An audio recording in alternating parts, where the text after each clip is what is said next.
Hello, this is the front desk.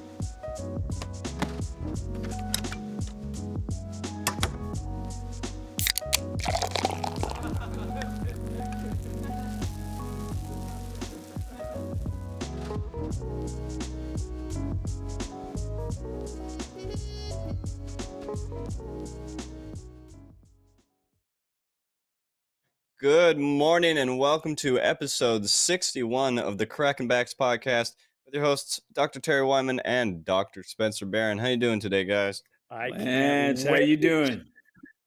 I'm doing great. So today we are joined by Dr. Cindy Howard. Dr. Howard is a board-certified chiropractic internist and nutritionist and is the owner of Innovative Health and Wellness Center in Illinois. How you doing this morning, Dr. Howard? Oh, I am absolutely fantastic, which is what I think the other two doctors said, but I couldn't tell. Well, since they were talking over each other. Yeah, we talk over each other, but mainly because when you're dealing with Chiro, man, you gotta get your words in when you can. So, in fact, how did Chiro man get his wings? Can you tell that story a little bit, Cindy? You know what? I'm not sure I know how it all started because it actually started before I even met Dr. Barron. But I don't think the wings, Dr. Terry. I think it's actually a cape. Oh, it's a cape. Got it. Cape. Yes, I've seen the tights. I've seen the cape. And there's actual photographic evidence of Dr. Barron running around in what should have probably been a Superman Halloween costume, but he dubbed Chiro Man. This is taking a really bad turn right now. Offices, charity events, runs, right? Like there's a lot of history of you running around South Florida in this outfit. It got really warm in here. Hey, this is about Dr. Cindy. Do you know what, Dr. Cindy? I think our engineer Lance needs a copy of those pictures so he can integrate them into this podcast because that would just I'm fine. No, I know you're fine, but the audience needs to see Chiro man running around South Florida. I don't want to subject them to that. So. Well, I can provide those, free of charge. I'd be really...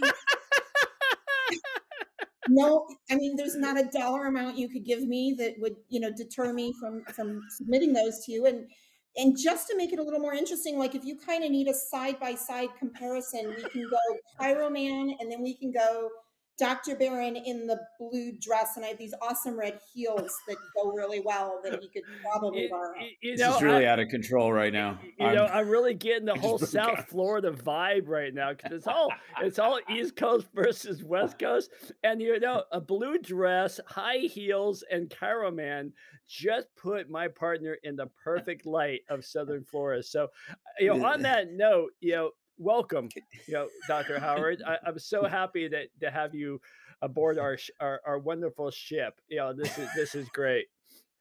Oh, this was so worth it. Thank you for having me. I can't even get a word in.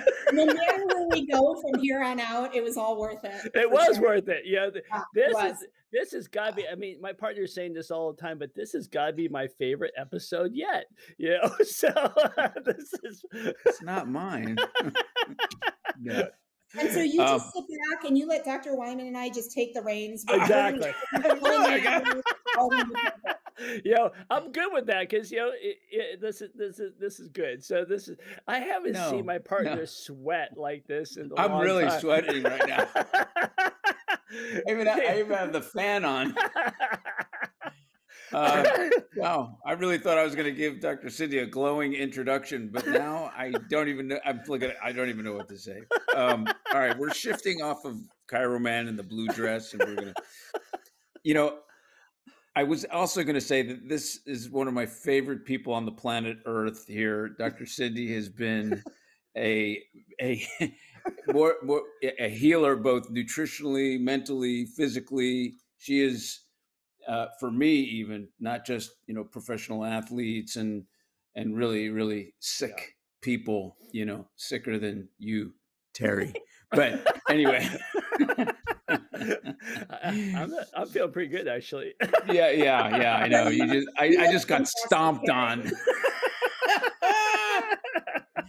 I have knives sticking out of my back right now. No, you have knives No, sticking out of your front. they're in for the front. we did not come from behind. We hit you dead on. Yeah, that's true. That is Yeah, true. your listening audience needs to know that you knew that was coming and you didn't back out. So Yeah. No, you know, I very I important. had no idea that you were going to come out fighting. Oh, no. But all kidding aside, Yeah. really, the humble beginnings behind my meeting of Dr. Cindy is really, really pretty cool. Actually, I was at the ACA, the American Chiropractic Association event that they have every year. This one was in Washington, and they were having a women's speaking engagement.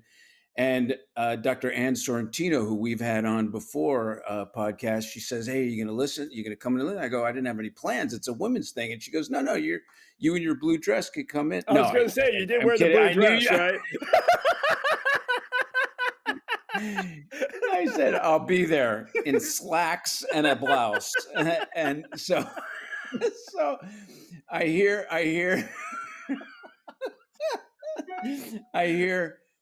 hear Dr. Ann, and then I hear this woman, Dr. Cindy Howard, and I am telling you, Terry, if you've ever get an opportunity to listen to Dr. Cindy Howard lecture, Oh yeah. it's okay. It's educational. It's absolutely humorous, and it's deep. I mean, talking deep, like poop deep, like deep in the bowels of the body. Anyway, so I thought I'm listening to her talk about her experiences with really sick people, Alzheimer's, Parkinson's, autism, anorexia, the whole gamut, cancer, and so on. And there was this one little comment that she made that I'll never forget. She said, her first love was sports, and she felt there was a higher calling, and that was with really ill people to help them. And that's when I thought, man, if she could help these people, the ill people, can you imagine what she can do for athletes? And all of a sudden, somebody referred her over to talk to me, and we ended up speaking about the positive. So, of course, like you and I, Terry, we naturally integrate great people into our system. Right. And she's lectured all over the place. Cindy, tell us how it all started for you. I was just going to ask that.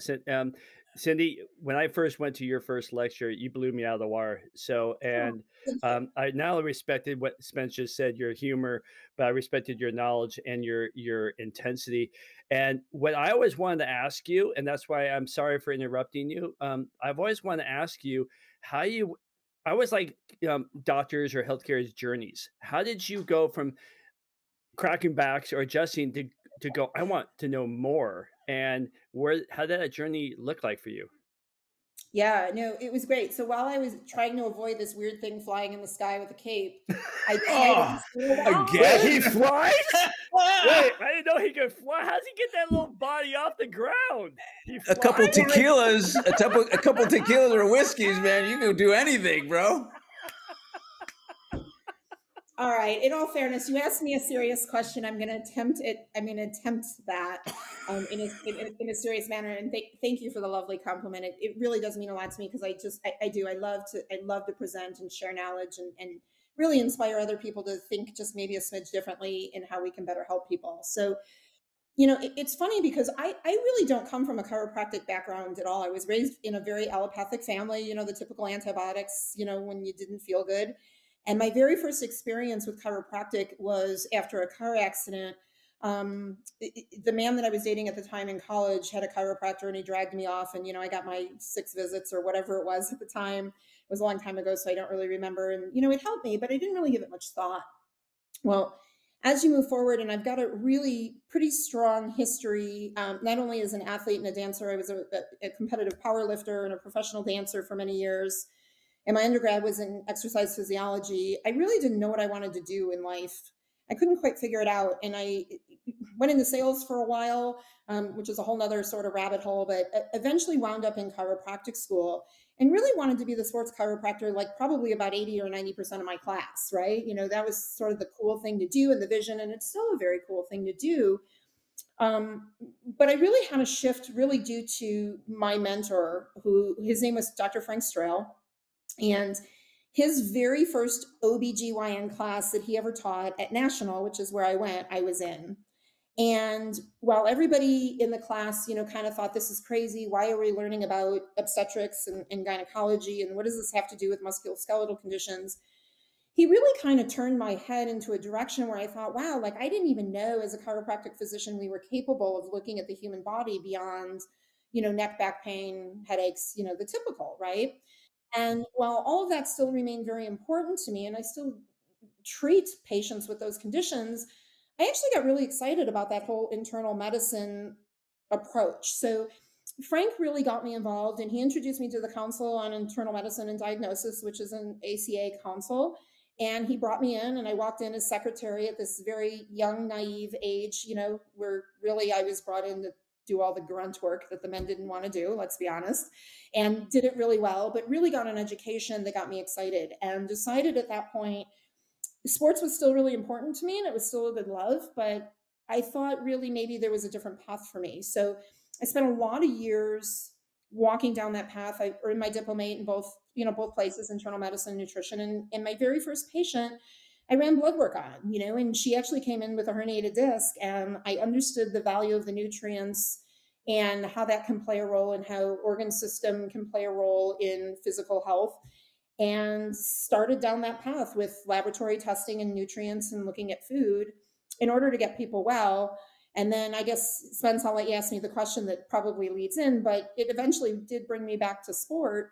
And now I love to take care of athletes, not from the, chiropractic point of view. And that's sort of a lousy way to say that, because what I still do is the chiropractic point of view, but the typical point of view, and love to work with the other practitioners who handle that portion of their care while filling in the gaps from the sides that people really still need help with. That was the path. You hear now a lot of terms, functional medicine. Isn't that kind of what you've been doing this whole time? And where do you see that new term coming into play, and how did that term come around? Yeah, so it's funny you asked me that. I actually hate that term, and maybe that's too strong of a word, hate, but it's if you look back at the way we practice to a certain degree, and it's really about finding the underlying cause, right? It's utilizing certain laboratory tests and histories and whatnot to figure out where patients are truly broken, right? Like what's not working in the body, and then how we make the corrections. That type of medicine has actually been around for a very, very long time, way before the term functional medicine came to play. And I'd love to tell you I know who created the term. I truly have no idea. I've never cared enough to look into the history of that. But the reason I dislike it a little bit is because it's sort of this just general statement nobody really understands, right? And yet there really is no doctorate of functional medicine. You can get certifications in it, you can certainly take classes in it, but my doctorate is in chiropractic, right? And other doctors who are out there that are in the functional medicine space might be a medical doctor or an osteopathic doctor or a nutritionist, right? That practices functional medicine. So I actually find it to be a little confusing to the public because, again, it's not a degree, right?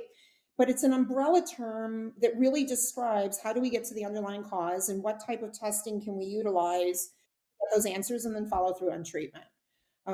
So, we're going to keep using it because people throw that word around and it works. But I love the chiropractic internist just a whole lot better, from a descriptive standpoint. It's interesting because, you have that blanketed statement or that generic term, functional medicine, and yet now there's medical doctors doing it, there's chiropractors doing it. But Cindy, you do it at a different level with a different understanding. Can you differentiate what makes you different in that world? Yeah, it's interesting because there's sort of a cookie cutter formula out there that's typically presented in the educational setting, right? Like if this is here, let's just take blood work, for example, this value is high and this value is low, it must be, this, so you give this protocol.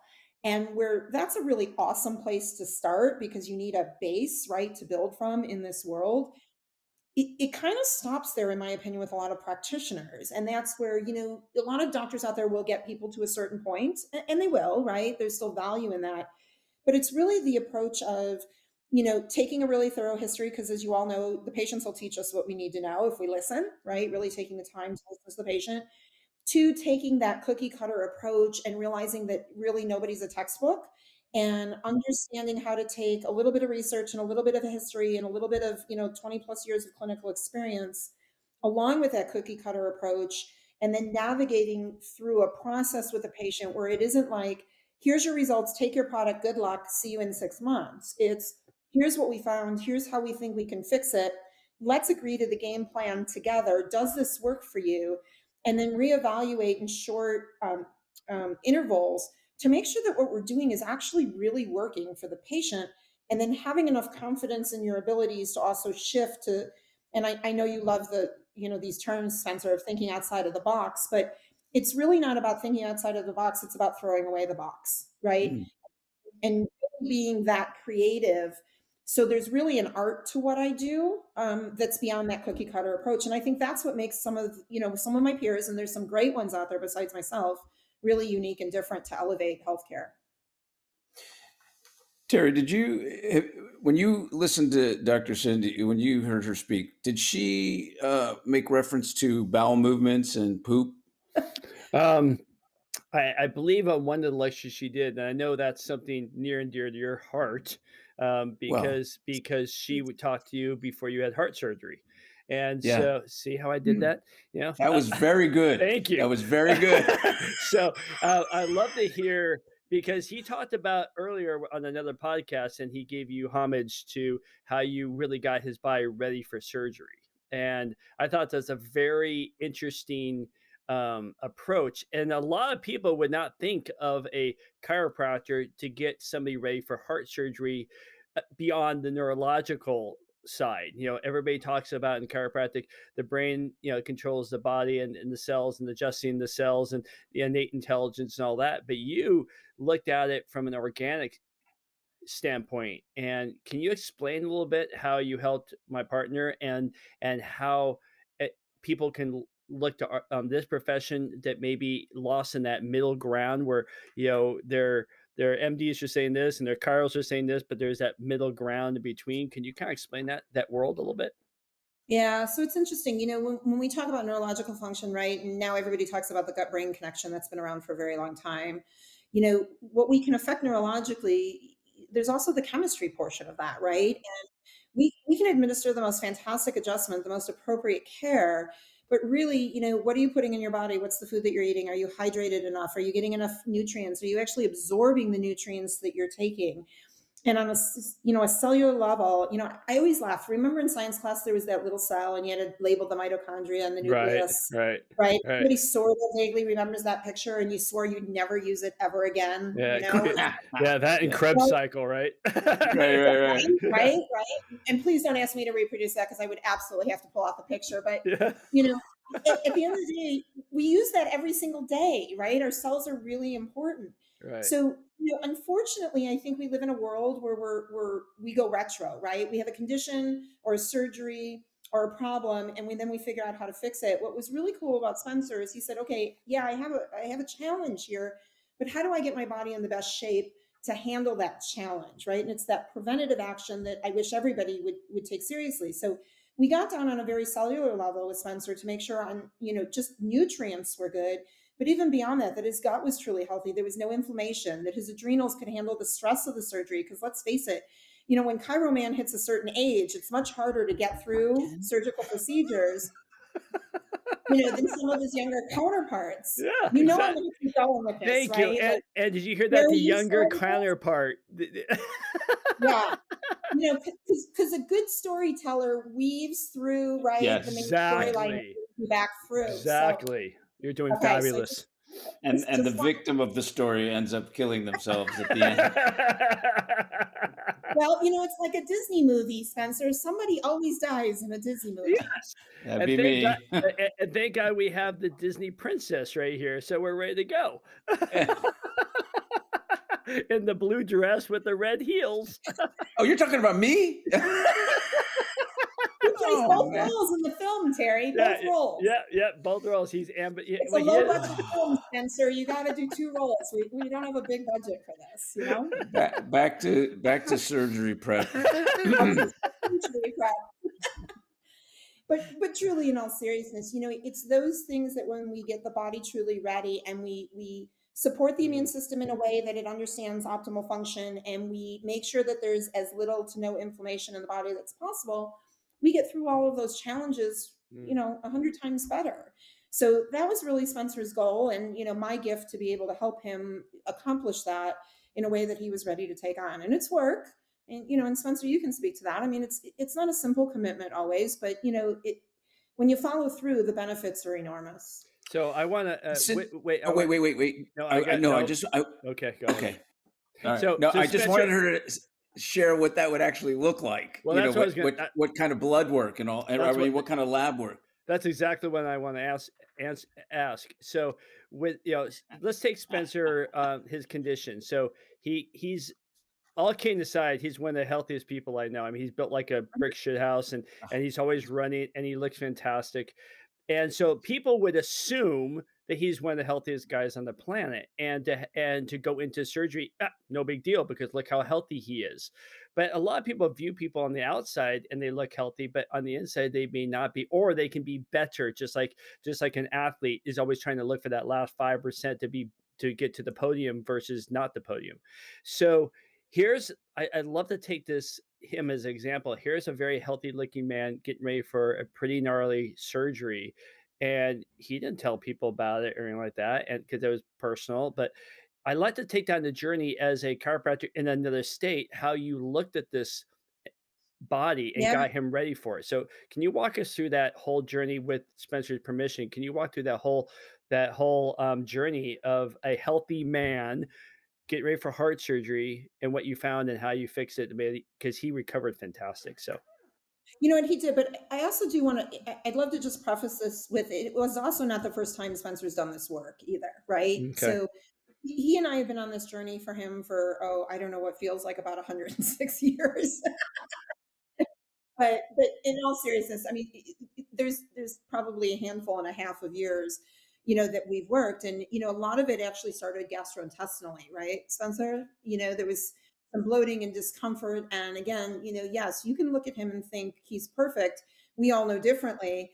Sorry, that was my little jab there too, Spence. But, you know, from the standpoint of internal, right? So his external presentation, yeah, there are people who are very envious of, but at the end of the day, we needed to make the internal to match his external. So there were concerns of his that he had shared with me even beyond just preparing for surgery. So there was a history of, you know, when we look at the gut, I can tell you more, here goes the poop conversation, but I can tell you more about a piece of poop than you know, about your life from a piece of poop than you ever wanted to know. So we can look at the balance of good bacteria. For example, everybody loves to throw themselves on a probiotic. Is it the right one? Do you need it? Are you taking too much of it? Is it even the right strains? Are there other things growing in the gut? Any bacteria, yeast, fungus, parasites, viruses that you don't even know are there, even if you're not having a GI symptom? Sometimes the symptom is just brain fog, inability to learn, muscle aches and pains that aren't resolved from, you know, an adjustment or therapy. We can look at inflammatory markers of the gut. We can look at bile acids, how you're absorbing and digesting your food, general immune status of the gut. I mean, truly, it's unbelievable from fecal material what we can share. And when we look at that, it really is then an indication of how healthy we are, bringing it even back to the you know, our brain, right? Because if the gut is inflamed and we have the effect then on how that may possibly cross the blood-brain barrier and infect inflammation in the brain, now we have trouble healing, right? So gut work was really important. Looking at what we call food sensitivities was really important. Most people think about foods from an allergy standpoint. Eat shellfish, you know, you swell up, right? Hospital visit. They think about lactose intolerance. So, you know, you eat a bowl of ice cream, you run to the bathroom.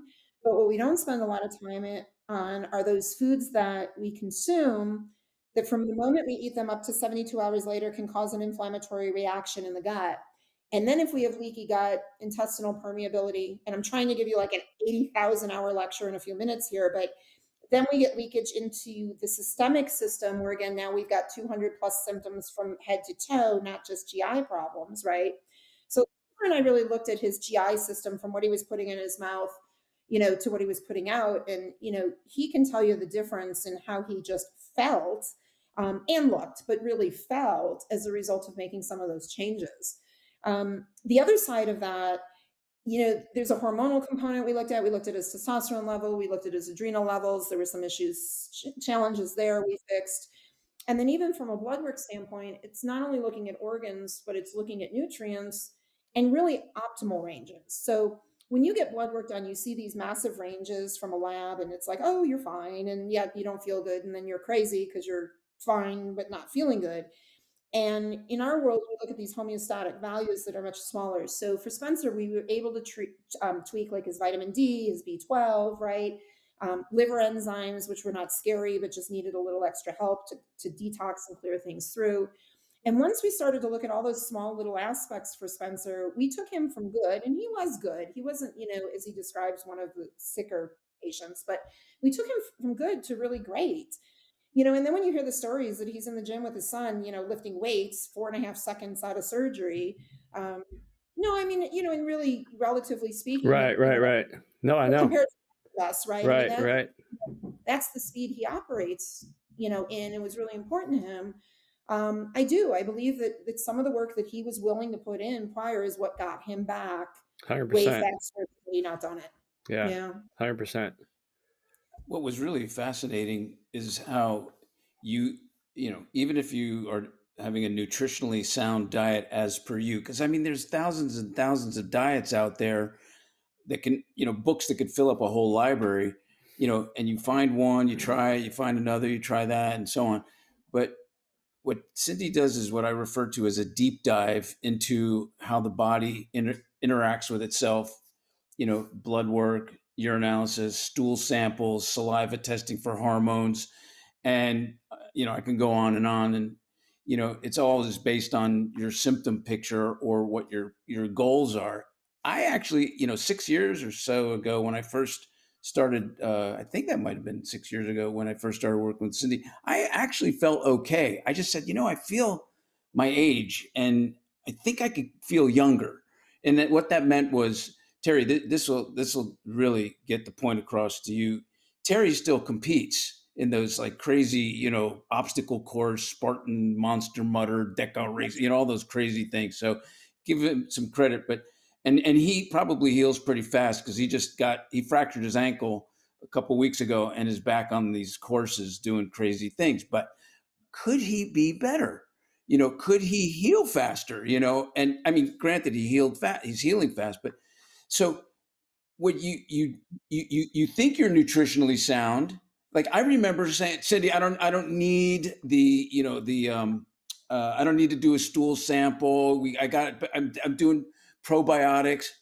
Boy, did she call me out. She gets the results of the stool sample, and then she has the bacteria that's present. And it's the same bacteria that's on the label, but on the label of the brand that I'm taking, it doesn't have, and I'm low in the ones that it doesn't have. So she goes, oh, I'm just going to send you a supplement. Who would have known? Who would have known? So it's little things like that that just blow me away, that you could actually fine tune the body if it's important enough to you. Like Terry, at our age, we're like Ferraris, man. I mean, for our age, why don't we treat it? I mean, we do treat it, but these interviews, these podcasts, we meet people that, do extraordinary things. Dr. Sabine Hazan, Dr. Hameister, they all talk about poop, but Cindy's like icing on the poop, really. It's interesting if I can, I'd love to comment because you said something that I think is really important for your listeners as well, too. When you talk about all the diets, right, that are out there, and that's always a tough word because it has such a negative connotation, right? Like it's really a lifestyle change, but, and there are some great ones. I mean, you look at low FODMAP, you look at the anti-inflammatory program. I mean, there's some fantastic programs out there. The struggle is they're really not specific for the individual, right? Like it's a category where it's like, okay, go look this up, go Google it, follow it. You may or may not get better, and that's great. But when we look at, again, the person, the blood work, and quite frankly, something else that I didn't mention, which is really cool now, is the genetic makeup of the patient. we actually can tailor, we can take that as a starting point and then tailor it. So like, I'll give you a really interesting example. Keto is very big, right? It's the latest, greatest thing. Everybody's on a keto diet. You know, everybody should do it. You're going to lose 112 pounds if you live keto. I mean, really, like that's what it sounds like, right? Like that you can't lose if you go keto. So quite a while ago, this goes back, you know, when it first came out, I thought, you know what, I'm going to go keto and I'm going to see how I feel. I want to see, because patients are asking me if they should do it. And I always try everything I do here anyway. I mean, I always run the tests and I want that experience. So I put myself on keto. Now, as you know, Spencer, I eat very clean. So my fat content would be like olive oil, avocados, eggs, right? I don't do bacon and ice cream to begin with. So I had to up my fat content to put me in ketosis. So I did, but I still did it healthy. Okay. There was still no bacon on the plate. I did it for 7 days. I kid you not, in 7 days, I gained 7 pounds and I was a crabby human being. Now I'm thinking this doesn't make any sense, right? Keto is supposed to be phenomenal. And I followed it to a T and it's still good fat. It's not even junk food. Well, I went back to my genetic profiles that I run here. There's actually a really cool one called Diet and Wellness. And I looked back at all of my genetics, and don't laugh, but I actually have the FATSO gene. Okay. It's FTSO. I actually carry the gene. All right. But one of the components of that, along with a couple others that I was positive on the genes, showed me that I don't metabolize and break down fat. So now if you think about that, right, I was doing something that was counterintuitive against my DNA, because if I go 50% fat in my diet, my body's not capable of breaking it down in the way it needs to use it appropriately for fuel in order to lose weight, which is why I put on weight, right? So, you know, that's where this type of medicine is really so fun, because when somebody struggles with something and they keep doing the same thing over and over, right? Expecting, you know, there's again your cliche, expecting the same result. If we really throw away the box and we start to look at all these other components, we actually get an explanation as to why they fail. And then what's great is we can overcome that failure so that they don't feel like they're crazy or, you know, that there is no hope in order to get well. So, you know, it's cool because a lot of it is kind of a one size fits all for a certain, you know, percentage of the population. But then there's the rest of us that really are kind of screwed up in a good way that'll give us the information we need to get better. That's fabulous. I got a question. If you're resonating stuff with a listener listening to this and going, oh my gosh, I got surgery coming up, or this is really resonating with me, how do they find people? Because you go to the gastroenterologist, and unless you're like a Dr. Hazan who we had on, you're just going to get a bunch of pills and this and that, and they're going to run your basic blood work. If you go to a functional medicine, they may do a hair sample or something like that. What are some of the things that people can look for in their state, in their area, to kind of to know, I want to get, this is resonating with me, I want to find more about it. What do they look for? Yeah, that's great. I mean, you know, we're a small group, but a pretty strong group. You know, if they look up, you know, it's the American Chiropractic Association Council on Diagnosis and Internal Medicine. So the letters behind my name, the DABCI.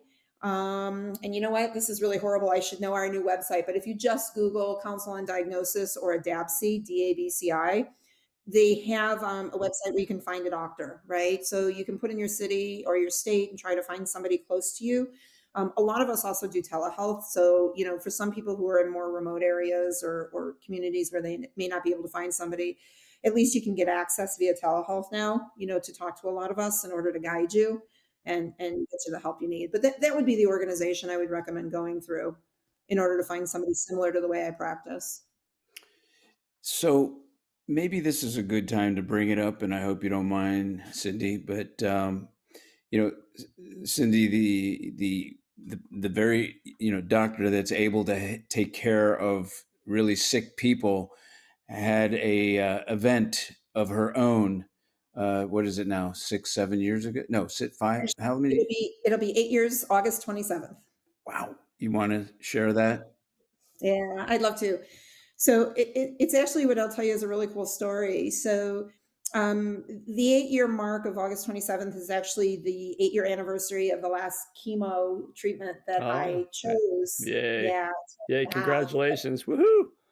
Yeah, thank you. It's actually a fun story. And I know people are going, fun. How could cancer be fun? But What happened was I actually self-diagnosed. I woke up one day, I had two golf ball sized lymph nodes sticking out of my neck, and I thought that's really weird and ugly. And I gave it a couple days to see what I was going to come down with because I figured it was going to hit me pretty good, and I never got sick. So I wound up sending myself for actually I ran blood work first because I have access to that. So I ran a bunch of blood work, and knowing blood work inside and out the way I do, the minute I saw the blood work, I figured this has to be cancer. It actually really scared me. If it had been a patient, I would have been really nervous about the phone call I was going to have to make. So I sent myself for a chest CT. We confirmed the two, they were lymph nodes that were swollen. We confirmed the two in my neck. There were two in the left side of my chest. And then I referred myself to the University of Chicago, and we did a PET scan, a full body PET scan, and I lit up like a Christmas tree, diaphragm up, there were lesions all over. So I then sent myself, it's great when you're your own doctor, but I sent myself to a neck surgeon who biopsied the lymph node in my neck and confirmed Hodgkin's lymphoma stage 2B. So I was sitting at the University of Chicago with an oncologist and the oncology nurse who was reading off the laundry list of the horrific chemo medications that I was going to have to take. And the oncology nurse looked at me and she said, on the third week of your treatment, you're going to wake up and all of your hair is going to be on your pillow. And that was the first time I started to cry because I knew I was going to beat this. It just didn't really matter, but I didn't want to be bald. So I looked at the oncologist and I said, okay, this is great. But if I'm going to do treatment with you, I'm also going to do very high doses of IV vitamin C, and I'm going to do all the nutrition that I know how to do. And I'm going to need you to work with me on this realm.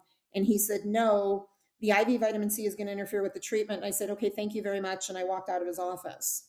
So I called a very dear friend of mine, Michael Taylor, who practices in Tulsa, Oklahoma, who also is a board certified internist who I trust with my life. And I basically was like, what am I going to do? And I was prepared for him to send me to Germany or Mexico or somewhere really fun where I could do some shopping before I had treatment.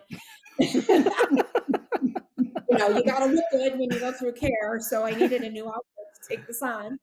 And he said, and the reason I expected that is because there's some really cool treatments outside of this country, right? He said, you're going to stay in this country, you're going to do chemotherapy, and you're going to survive because you've got 3 kids that need you. And that's what you're going to do. And I thought to myself, you know, I've been practicing for a very long time and I don't love chemo and I don't love radiation because I think they kill you while they keep you alive.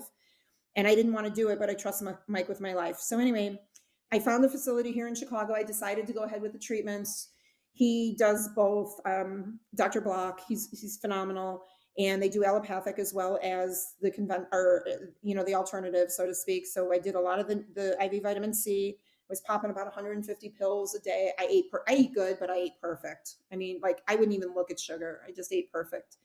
And we got me through Hodgkin's lymphoma in 6 months. I missed 1 day of work because I fell down a flight of stairs. Wow. Yep.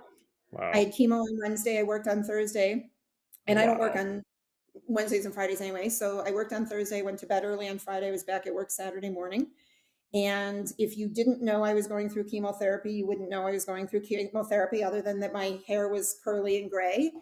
And, you know, to kind of, get back at the nurse that threatened the hair loss, I had rented something called Penguin Cold Caps. And I froze my head to minus 32 degrees starting 40 minutes before chemo and kept it frozen for 7 hours after chemo.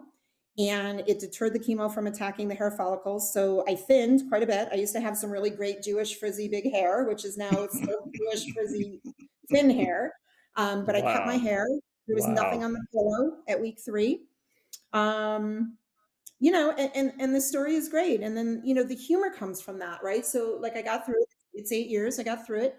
And the humor comes from that. I paid probably about $6,000 to keep the hair on my head and still had to shave everywhere else, which is just stupid because, why can't you lose it all? Right. And also did things very differently post-care. So, when most patients are done with therapy, and I'm going to say most because it's probably true, right? Most doctors want them to repeat scans and then do radiation and all sorts of drugs and other things in order to keep them well. Well, they wanted to do radiation. And I said, what are you radiating? And they said, well, the tissue around where the lesions are. And I said, but the lesions are gone. You're radiating healthy tissue. Thank you, but no thank you. So I refused the radiation. And then they wanted me to get either a PET scan, which the guy who gives you the injection for the PET scan stands behind a barrier and walks out of the room because you're radioactive. So you can imagine how healthy that is. He wanted me to get full body PET scans numerous times after the treatment, and then CT scans every 6 months for the next 5 years. And after I got the one that said I was absolutely clear, I said, you know what? I did my homework. The sequela for Hodgkin's lymphoma is leukemia 20 years later. I got Hodgkin's when I was 46, which puts me at 66 with leukemia, and I'm going to live to be 112. So it was too early to get that. So I refused. And I said, you know what? I'm going to run the blood work. I know what to look for. I'm taking really good care of myself. If I get into trouble again, we're going to kick the crap out of this again, but I am absolutely not going to radiate healthy tissue that I'm pretty sure is what's going to give me leukemia if I keep doing that. And we're at 8 years. So I guess I got 12 more to go to prove him wrong, and I will. I'm sure you will. And I will. And that's the story. And now what's amazing about it is I still don't really understand what anybody else's journey is, right? Because everybody's is different, but I get it a little bit. And when a patient walks through my door letting me know that they have a very scary diagnosis of that big fancy word cancer, I can empathize just a little bit better than I could 9 years ago, because I've walked the walk, and there's a good way to get through it. And there's a million gifts in the journey that some people will just never look at or understand. And there is another, there's another side, and we can get there. So now I love helping people, especially in that realm, because I do get it a little bit more. Dr. Spencer, he had a guest, and he's going to be actually on Monday's show, or this coming up Monday, and he's a spine surgeon. And I was very impressed with this man, but he said no doctor should be a doctor unless they've had a procedure that they perform. And he made the comment of, no spine surgeon should be a spine surgeon unless they've had spinal surgery. And, I think what makes us, Dr. Spencer and I, good, because we've had almost every injury that we treat. And you already, if I ever got the diagnosis of cancer, you'd be on my first phone call, because if you don't have empathy as a physician or healthcare and have walked the walk, like you just said, then how can you help a person? Because we are physical, mental, and nutritional beings. And if you can't handle all three, then you're missing that huge component. And so, God bless you for going through that. I mean, it's very inspiring. And I really appreciate those words you just said. That's fantastic. And I've heard the story before, but something about in this podcast intimate setting compared to a lecture hall, it's way better. It hit home. So, I really appreciate those words, because it's so important for what you just went through, because now you're believable. So if somebody goes, I'm going through this, you don't know what I'm doing. Really? Here's my story. And now I buy in, and now I'm already healing because you just made me feel better. So that's incredible. Yeah.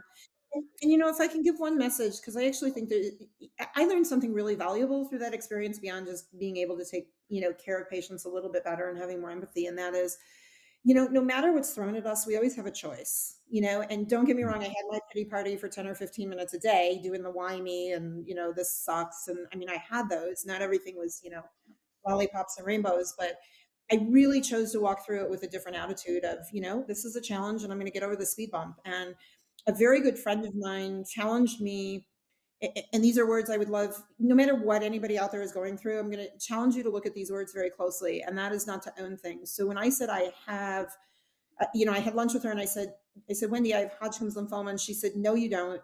You're walking through it and you're experiencing it. And woo, yeah. And that advice was life-changing for me. And I now use that for others, because again, I never owned the disease, right? Wow. I experienced the disease. Jeez. And I think that's truly mentally what got me on the other side of it, because again, we can't always pick and choose what happens to us, right? But we can choose how we walk through and how we react. So I will tell you, I experienced Hodgkin's lymphoma, and that's really how I look at it. And if anybody's going through any challenges, change your words, because when we change our words, it makes a profound difference in how we move through things.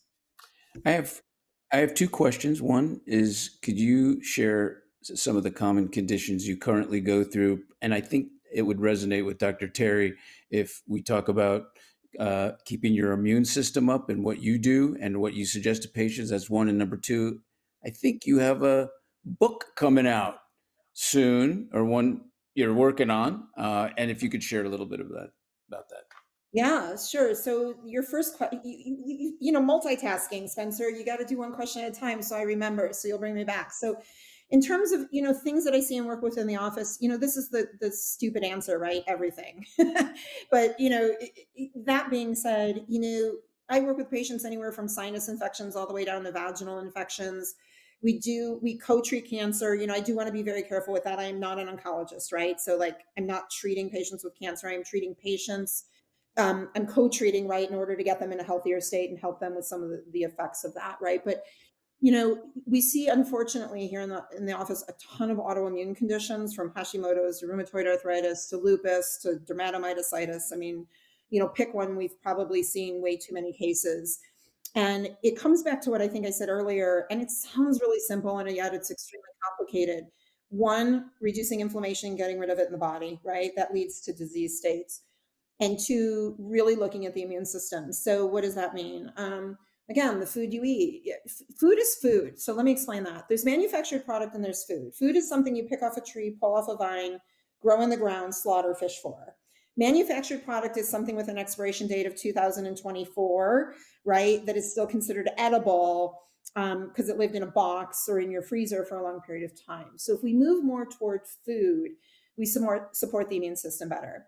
And then it's really just the nutrients, right? And I can get crazy. I mean, we can, do a little vitamin A and a little vitamin C, and certainly mostly vitamin D, because most of us are deficient. Or we can start having that crazy conversation, even in terms of what's going on in our world today, right, with COVID. And we can look at zinc levels and selenium levels and cysteine levels and glutathione levels, and we can start to support that. And actually, it's fun. And I don't mean this to sound like a sales pitch, but I get so frustrated sending people home with 20 different bottles of good nutrients. So in order to, help offset the effects of the diseases that we're going through today, that we actually put everything in one bottle. And we started to create and formulate products so that, you've got one bottle to take of a lot of these really good nutrients, instead of, laying it out across the counter and then not wanting to eat lunch because you're so full from popping pills. So there's some simple things that people can do that way too, even if they don't test, that are just very safe. But I still always recommend, you talk to somebody that you trust, in order to make those determinations, because just as I threw out like selenium and zinc for your immune system, too much selenium is toxic, too much zinc screws up your copper zinc ratio. And now we have to have a whole nother podcast to discuss, what the side effects are from those things. So make sure you're still, reaching out to somebody that has some knowledge base when you play around with some of these nutrients. I think that was the answer to your first question. Yes. Very good. Yes. Okay, good. I'm going to take a breath because, I don't do that between sentences. Yeah. Now the book. The book, and I appreciate the plug. So my Hodgkin's journey, if you will, I basically created a memoir. It's a little bit about cancer. It's a little self-help. It's a little self-deprecating. It's a little funny. It's a little bit about poop. And actually, it was really very flattering. A publisher that I'm considering working with compared it to Matthew McConaughey's Green Lights the other day. So Matthew doesn't know that we're going to go on book tour together yet. But after he listens to this podcast, he's going to call me and we're going to figure out our schedule together. But so I'm probably looking at, quite frankly, probably about another 10 to 12 months before it's really out to the public, because I'm trying to find the right publisher and the right PR group to help me, because the end goal is, if it helps somebody look at things just a little bit differently, that's great. And really, I'm hoping it'll facilitate some bigger and better speaking audiences. And I don't mean that disrespectfully. I just mean we want to get out beyond doctors. We want to get to the lay public, who are the ones that are really suffering from a lot of these conditions, so that they can, look at it differently. And that's really my end goal with this. So I appreciate you asking, but it'll be fun. I love it. I'll get you guys an autographed copy, and we'll draw a little picture of poop on yours with a cape. Perfect. We had to go back to going around. I want the one with the blue dress and the red heels. That's the one I want. I think if you guys do like a holiday episode, where you send out cards, Terry, maybe you God, that is brilliant. All right, you and I will talk off air. Okay. I hate everybody. I'm getting up. We're done with the podcast, right? Wait a minute. Terry said something about coming back for a second one. Oh, yeah. The You know the beautiful thing about it, Dr. Cindy? I do the scheduling. Love it. So I'll send you my availability when we're done here I today. love it because I'm the one that calls. I'm the one that does the scheduling. We just have Golden Voice over here, but I'm the one behind that does the scheduling. So anyway, hey, I'm going to have small intestine bacterial overgrowth on that day. Sorry, I'll be bloated. I won't be able to. Hold on, I can fix that. So you're still showing up for there work. you go. You know what, Cindy? Our whole point of this podcast that my friend and I started 8 months ago or 9 months ago was to get people physically, mentally, and nutritionally healthy. And thank you so much for today.